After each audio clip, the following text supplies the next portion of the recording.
Sizcə adi bir yulaf qaşığı bədəninizdə nə edə bilər? Bəlkə də elə indi siz onu səhər yeməyinə qatmalısınız. Çünki bədəniniz sizə bunun üçün çox sağ ol deyəcək qədər dəyişəcək.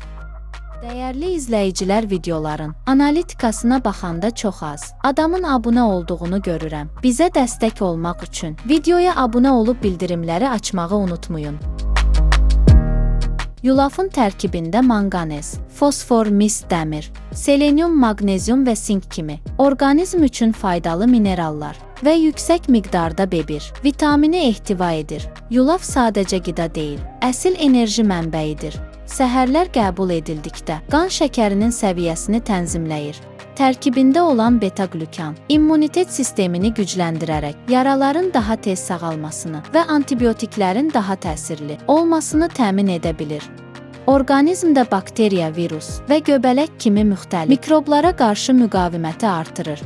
Körpələrin doğumundan sonra ilk 5-ci ayında qidalanmalarına yulafın da daxil edilməsi uşaqlıq dövründə astma riskini 3/2 miqdarda azalda bilir. Tərkibindəki zəngin liflər bağırsaqların düzgün çalışması üçün də çox faydalıdır. Qəbizliyin tez bir zamanda aradan qalxmasına yardımcı olur. Yulafı müntəzəm olaraq yemək depressiyadan qoruyur. Serotonin hormonu səviyyəsini artırır və depressiya riskini aşağı salır. Sümük əriməsini əngəlləyir. Bir az südlə qarışdırılmış yulaf olduqca qüvvətli kalsium qaynağıdır.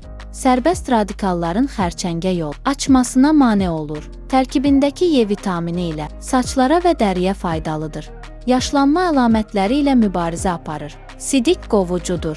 Hər gün bir boşqab yulaf yeməklə qan təzyiqini nəzarət altına alıb, yüksək təzyiqi aşağı sala bilərsiniz. Bir digər faydası isə xolesterolu aşağı salır. Yulafın yüksək miqdarda lif tərkibli olması uzun müddət toxluq hissi yaradır və arıqlamağa kömək edir. Bununla həm də ürək-damar xəstəliklərinin qarşısına keçir.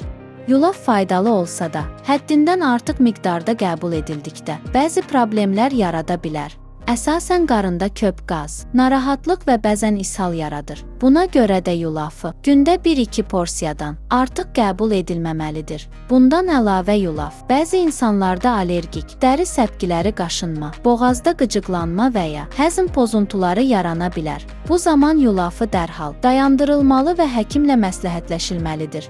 Faydalı məlumatlar üçün mənim kanalıma abunə olub bəyənməyi unutmayın.